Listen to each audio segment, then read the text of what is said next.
तो दोस्तों, उड़ने की आशा के आज के एपिसोड की शुरुआत होती है सचिन से, जो सायली के सामने अपनी परेशानी बयां कर रहा होता है। वो बताने लगता है कि कैसे उसके सारे दोस्त अनीश और बाकी सब अब कोनर कैब ऐप वालों से मिलकर आए हैं और शायद जल्द ही उसके साथ काम करना शुरू कर देंगे। वो कहता है कि वो उन्हें गलत भी नहीं ठहरा सकता क्योंकि सबको अपना घर चलाना है, लेकिन वो खुद किसी और के लिए काम नहीं कर सकता। उसे अपनी आजादी और अपनी गाड़ी का मालिक बनकर रहना पसंद है। इसके बाद सचिन अपनी परेशानियों को एक तरफ रखकर सायली को कहता है कि अगर वो सच में वृंदावन जाना चाहती है तो चली जाए और इन सब बातों की चिंता न करे क्योंकि वो सब कुछ संभाल लेगा। लेकिन सायली भी उसकी उतनी ही परवाह करती है। वो उसको बताती है कि वो अपना काम छोड़कर अभी कहीं नहीं जा सकती क्योंकि बड़ी मुश्किल से उसके कुछ ग्राहक वापस मिले हैं और उसे अपनी आय की दुकान भी संभालनी है। फिर वो उसे हिम्मत देती है और कहती है कि रास्ता चाहे कितना भी कठिन क्यों ना हो, उन्हें मेहनत करते रहना होगा और वो मिलकर किसी भी बाधा को पार कर सकते हैं। सचिन भी इधर उसकी बात से हिम्मत पाता है और दोनों एक बार फिर साथ मिलकर मेहनत करने का फैसला करते हैं। दूसरी तरफ दुकान में राजा और रानी दिन की कमाई लाकर तेजस को देते हैं। इधर तेजस खुश होकर पैसे लॉकर में रखने के लिए बढ़ता है, लेकिन ये सुनते ही रोशनी के होश उड़ जाते हैं क्योंकि लॉकर तो खाली होता है। वो तुरंत तेजस को रोकती है और पैसे गिनने का बहाना बनाकर वक्त निकालने की कोशिश करती है। वो जानबूझकर धीरे धीरे पैसे गिनती है और फिर भूख लगने का नाटक करती है। तो तेजस भी उसकी बातों में आ जाता है और दोनों लंच करने बैठ जाते हैं। इधर लंच करते हुए रोशनी मन ही मन घबरा रही होती है। उसे पता होता है कि यह खतरा टला नहीं है। जैसे ही तेजस का खाना खत्म होने वाला होता है तो वो एक और चाल चलती है।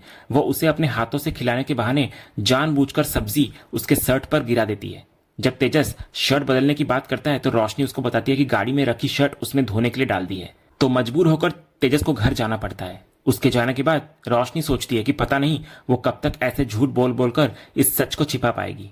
वहीं दूसरी तरफ मार्केट में एक नया तमाशा चल रहा होता है। रेणुका और शकुंतला वेस्टर्न कपड़ों और हैट में एक नए मिशन पर निकली होती हैं।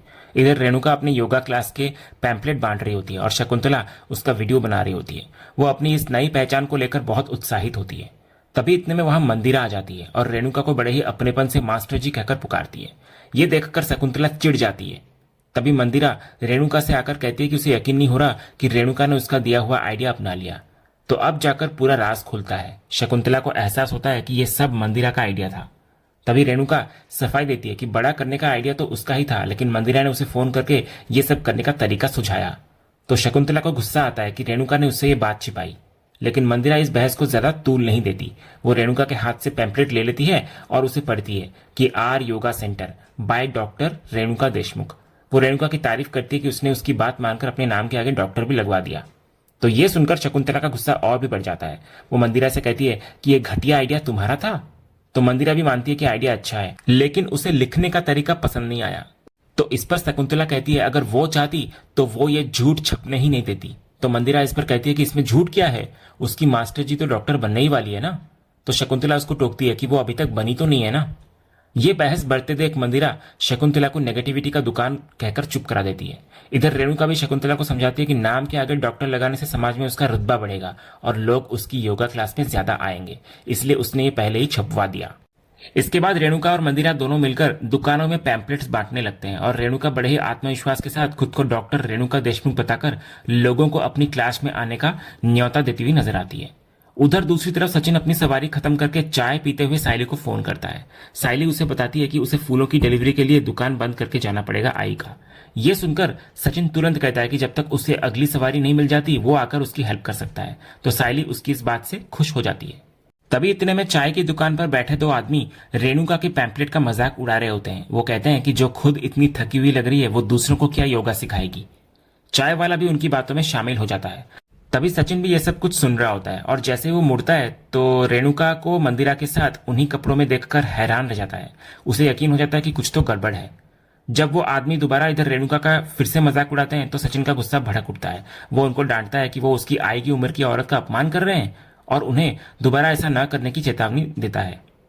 इसके बाद सचिन रेणुका, शकुंतला और मंदिरा तीनों को रोकता है और पूछता है कि ये सब क्या चल रहा है। तो रेणुका सचिन को अपने काम से काम रखने को कहती है, लेकिन सचिन उसे मंदिरा के साथ घूमने के लिए डांटता है और शकुंतला को भी इस नाटक में शामिल होने के लिए फटकार लगाता है। तभी मंदिरा वहां से जाने की कोशिश करती है, लेकिन रेणुका उसको रोक लेती है। इधर सचिन की नजर पैम्पलेट पर पड़ती है और वो रेणुका के नाम के आगे डॉक्टर लिखा देखकर चौंक जाता है। वो रेणुका को दोबारा रोकता है और उससे सवाल करता है कि वो डॉक्टर कब बन गई और लोगों को बेवकूफ क्यों बना रही है।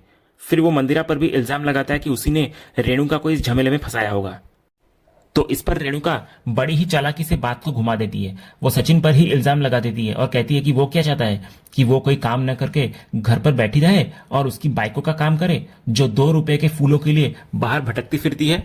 तो इस पर सचिन भी पलटकर जवाब देता है। वो कहता है कि उसकी पत्नी चाहे 2 रुपए का फूल बेचे या 5 का, उससे रेणुका को कोई मतलब नहीं होना चाहिए।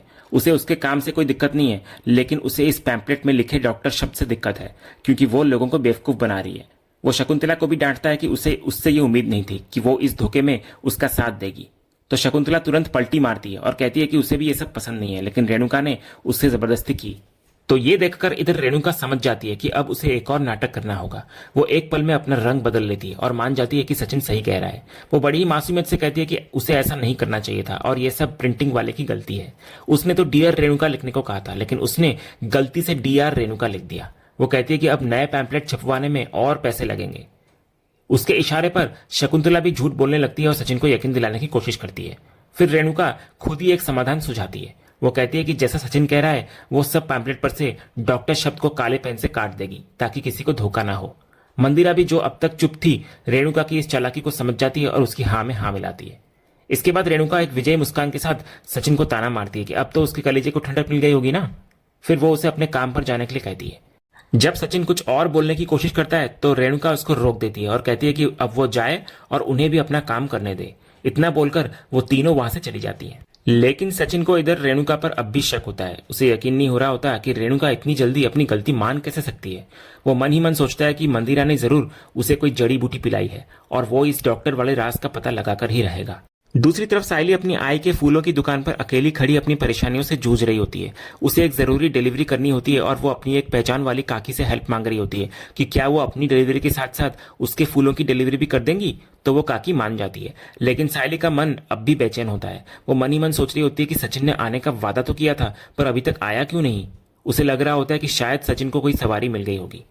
तभी इतने में वहां सायली की ताई लोग आती हैं और उनके चेहरे की हवाइयां उड़ी हुई होती है और उनकी आंखों में एक गहरी चिंता होती है, जैसे कोई बहुत बड़ी अनहोनी हो गई हो। तभी सायली उनको देखकर घबरा जाती है और पूछती है कि क्या हुआ। तो उसकी सहेलियां एक साथ उसे कुछ बताने लगती है। उनकी बातें क्या थी ये साफ नहीं था, लेकिन उनके बताने का तरीका और उनके चेहरे के भाव ये बता रहे थे कि कुछ बहुत बड़ा और बहुत गलत हुआ है, जिसने उन्हें अंदर तक हिलाकर रख दिया है। इसके बाद ठीक उसी वक्त सचिन वहां भागता हुआ आता है और डिलीवरी में हेल्प करने की बात करता है। लेकिन जब वो सायली की सहेलियों के लटके हुए चेहरे देखता है तो वो उनसे पूछता है कि क्या हुआ। तो वो लोग भी उसे सारी बातें बताते हुए नजर आते हैं, जिसको सुनकर सचिन हैरान रह जाता है। वहीं अगले सीन में तेजस की दुकान पर रोशनी को तेजस पूछ रहा होता है कि क्या उसने आज की कमाई लॉकर में रख दी है। तो रोशनी हाँ में जवाब देती है। तभी सचिन गुस्से में सायली और उसकी सहेलियों के साथ दुकान में दाखिल होता है। वो तेजस को इग्नोर करके सीधे राजा के बारे में पूछता है। जैसे ही राजा सामने आता है, सचिन उसका कॉलर पकड़ लेता है और उसको डांटता है कि अभी उसे आए हुए 4 दिन भी नहीं हुए और उसने इन औरतों का पैसा मारना शुरू कर दिया। ये देखकर रोशनी तेजस को कहती है कि वो अपने भाई को रोके। जैसे ही इधर सचिन राजा पर हाथ उठाने वाला होता है, तेजस उसको रोक लेता है और पूछता है कि वो उसके कर्मचारी पर हाथ क्यों उठा रहा है। इधर रोशनी भी सायली से पूछती है कि सचिन यहाँ गुंडागर्दी क्यों कर रहा है। तो इस पर सायली रोशनी को बताने लगती है कि उसकी तीनों सहेलियों ने राजा के चिट फंड में पैसे डाले थे, लेकिन जब उनमें से एक को अपने बेटे के इलाज के लिए इमरजेंसी में पैसों की जरूरत थी तो राजा ने पैसे देने से मना कर दिया, बल्कि उन्हें बेइज्जत करके दुकान से भगा भी दिया। तो इधर राजा सफाई देता है कि वो तो बस नियमों का पालन कर रहा था और रोशनी ने ही उसे ऐसा करने को कहा था। तो ये सुनकर सचिन का गुस्सा भड़क उठता है। वो सीधा रोशनी की तरफ मुड़ता है और उसको फसाद की जड़ कहता है। लेकिन रोशनी भी हार मानने वालों में से नहीं होती। वो सचिन को डांटती है कि वो उसकी दुकान में आकर हाथापाई नहीं कर सकता और ना ही वो ऐसे किसी को भी पैसे लौटा सकती है। तेजस भी इधर अपनी पत्नी का साथ देता है और कहता है कि उनकी पॉलिसी में साफ साफ लिखा है कि पैसे नॉन रिफंडेबल है और सामान भी तभी मिलेगा जब सारे पैसे जमा हो जाएंगे। लेकिन सचिन उनकी इस पॉलिसी की धज्जियां उड़ाता हुआ नजर आता है। वो उनको याद दिलाता है कि वो कोई बैंक नहीं है और बैंक भी इमरजेंसी में अपनी पॉलिसी तोड़ देते हैं। वो कहता है कि जब लोगों को इमरजेंसी होती है तो वो अपना फिक्स्ड डिपॉजिट भी तुड़ा सकते हैं और यहाँ तो इन औरतों को सच में जरूरत है। इधर सायली भी अब चुप नहीं रहती। वो कहती है कि अगर उनकी स्कीम के नियम इतने ही सख्त थे तो उन्हें सब कुछ पहले ही साफ साफ बता देना चाहिए था, ताकि ये लोग सोच समझकर पैसे डालते। फिर वो रोशनी से कहती है कि वो अभी के अभी उनके सारे पैसे लौटा दे। लेकिन रोशनी अपने बिजनेस को लेकर अड़ी रहती है। वो कहती है कि अगर वो ऐसे ही सबको पैसे लौटाती रही तो हर कोई इमरजेंसी का बहाना बनाकर पैसे मांगने आ जाएगा और उनका बिजनेस सड़क पर आ जाएगा। जब रोशनी और तेजस किसी भी तरह से नहीं मानते तो सचिन इधर अपना आखिरी दाव चलता है। वो तेजस को याद दिलाता है कि ये शोरूम जिसके दम पर वो इतना उड़ रहा है उसके बाबा की वजह से है वो उसको सीधे धमकी देता है कि अगर उसने ज्यादा चालाकी की तो उसे बाबा को यहाँ बुलाने में 1 मिनट भी नहीं लगने वाला। वो तेजस से कहता है कि इन औरतों ने भरोसा करके पैसे डाले हैं और अब उन्हें इमरजेंसी है, इसलिए वो चाहता है कि वो अभी के अभी उनके पैसे लौटाकर इस मामले को खत्म करे। तो बाबा का नाम सुनते ही तेजस का सारा अहंकार हवा हो जाता है। दबाव में आकर वो पैसे लाने के लिए मान जाता है और रोशनी से लॉकर की चाबी मांगता है। इधर रोशनी एक आखिरी कमजोर सी कोशिश करती है और कहती है कि वो पैसे कल भी तो ले सकती है, लेकिन सायली रोशनी को याद दिलाती है कि हॉस्पिटल वाले कल तक नहीं रुकने वाले। फिर आखिर में तेजस भी रोशनी को समझाता है कि सचिन बहुत मारेगा, इसलिए उसे पैसे दे ही देने चाहिए। तो मजबूर होकर रोशनी उसको चाबी दे देती है। दूसरी तरफ जैसे ही तेजस लॉकर खोलता है उसके होश उड़ जाते हैं। लॉकर लगभग खाली होता है। वो घबराकर रोशनी के पास भागता हुआ आता है और उसको बताने लगता है कि पैसे चोरी हो गए हैं। तो रोशनी इधर हैरान होने का नाटक करती है, लेकिन सचिन को लगता है कि ये पैसे ना देने का एक बहाना है। तो तेजस सचिन को भी अंदर लेकर जाता है। तो सचिन भी खुद लॉकर चेक करने जाता है और पाता है कि लॉकर सच में खाली है। इधर सायली की सहेलियां अपने 25,000 रुपए के लिए परेशान होती है, तो तेजस अपने 3 लाख की चोरी का रोना रोता है। तभी सचिन को याद आता है कि दुकान में सीसीटीवी कैमरा लगे हैं, तो वो तुरंत तेजस से रिकॉर्डिंग चेक करने के लिए कहता है ताकि चोर का पता चल सके। तो तेजस जैसे ही रिकॉर्डिंग चेक करने लगता है वो कुछ देखकर अचानक से हैरान रह जाता है। उसकी आंखें फटी की फटी रह जाती है और वो सीधा रोशनी की तरफ घूरने लगता है। तो रोशनी ये देखकर मन ही मन घबरा जाती है और सोचती है कि कहीं वो लॉकर रूम का सीसीटीवी बंद करना तो नहीं भूल गई थी और कहीं उसका सच सामने तो नहीं आ गया कि उसी ने चोरी की थी पैसे। और इसी तनाव भरे रहस्यमय पल के साथ ये एपिसोड यहीं पर खत्म होता है। तो दोस्तों, आपको आज का ये एपिसोड और इसका अपडेट कैसा लगा, अपनी राय हमें कमेंट करके जरूर बताएं। अगर आपको आज का वीडियो पसंद आया हो तो वीडियो को लाइक और शेयर जरूर करें और उड़ने की आशा के आने वाले रोमांचक ट्विस्ट एंड टर्न्स जानने के लिए हमारे इस चैनल को सब्सक्राइब करना ना भूलें। मिलते हैं अगले वीडियो में, तब तक के लिए धन्यवाद।